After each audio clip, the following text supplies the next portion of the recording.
नमस्कार, मैं हूं डॉक्टर दीपिका कौशल। आप सबका स्वागत है मेरे चैनल सुकौशलम वेलनेस क्लिनिक पर।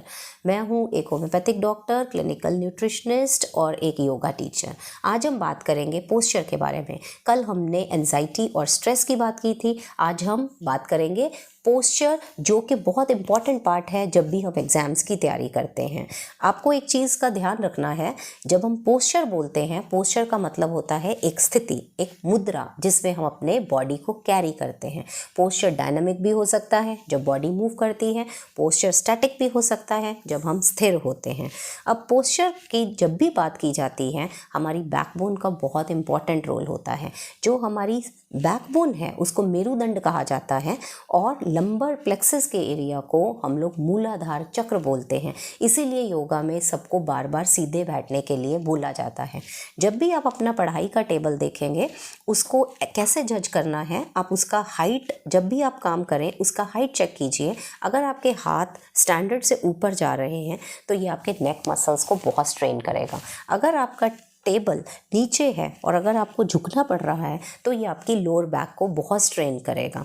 आपके पैर जो हैं वो हमेशा नीचे अच्छे से लगने चाहिए, जिसको हम ग्राउंडिंग बोलते हैं। अगर पैर नीचे नहीं लग पा रहे हैं तो आप एक स्टूल रख लीजिए और आपके पैर जो हैं हमेशा स्टेबल कंडीशन में रहने चाहिए। कभी भी क्रॉस लेग्ड पोजीशन में लॉन्ग टर्म नहीं बैठना। लंबे टाइम तक अगर आप काम कर रहे हैं, if your sitting capacity is more, cross leg position हमेशा अवॉइड कीजिए और घुटनों को पीछे लेकर नहीं आना, घुटने हमेशा आगे की तरफ होने चाहिए।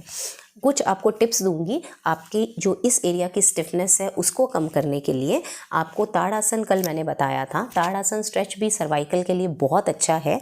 इसके अलावा जब भी आप पढ़ाई कर रहे हैं और आप अपना स्ट्रेस रिलीज़ करना चाहते हैं, आप एक टॉवल जैसी चीज़ अपने पास रख सकते हैं।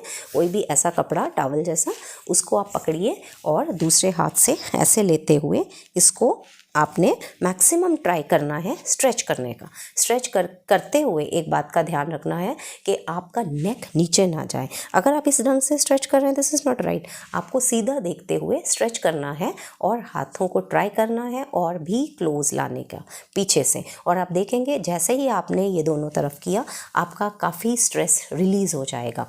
इसके बाद जैसे ही ताड़ आसन स्ट्रेच करते हैं, जिसकी कल मैंने बात की थी, ताड़ आसन स्ट्रेच करने के बाद आपने अपनी फिंगर्स को अच्छे से ओपन करके एटलीस्ट 15 to 20 टाइम्स अच्छे से ओपन और क्लोज करना है। लेकिन ध्यान दीजिए, जब भी आप ये काम करेंगे, आपके जो हाथ हैं वो ऊपर अच्छे से उठे होने चाहिए। अगर आप ये काम यहाँ करेंगे तो it will not give you any result. आपको हाथ ऊपर करके ही ऐसे करना है और ट्राई कीजिए हमेशा सीधा बैठने के लिए।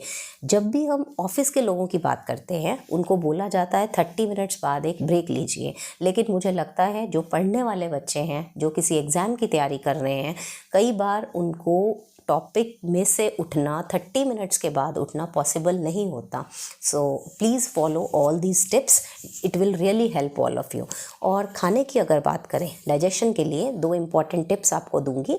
पहला टिप है, अगर आप रात को पढ़ने वाले हैं, अगर आप रात को पढ़ाई ज़्यादा करते हैं तो आपको हैवी खाना नहीं खाना। अगर आप हैवी खाएंगे और रात को पढ़ाई करने बैठेंगे तो बॉडी का पूरा एनर्जी उस खाने की डाइजेशन में लग जाएगा और जो डाइजेशन का प्रोसेस है वो फास्ट हो जाएगा। आपको वो लेथार्जी देगा, आपको सुस्ती देगा, आपकी सिटिंग कैपेसिटी को अफेक्ट करेगा। अगर आप सुबह जल्दी उठकर पढ़ने वाले हैं तो आपको रात को सोने से पहले पानी नहीं पीना, क्योंकि स्लीप और मेमोरी का बहुत ही क्लोज रिलेशन है। अगर आप अच्छे से सोएंगे तभी आप अच्छे से उठ पाएंगे और आप तभी चीज़ों को ग्रास्प कर पाएंगे। अगर आप पानी पीकर सो रहे हैं तो आपको रात को उठना पड़ेगा। So you have to be very careful about all these things. Thank you so much, all the best.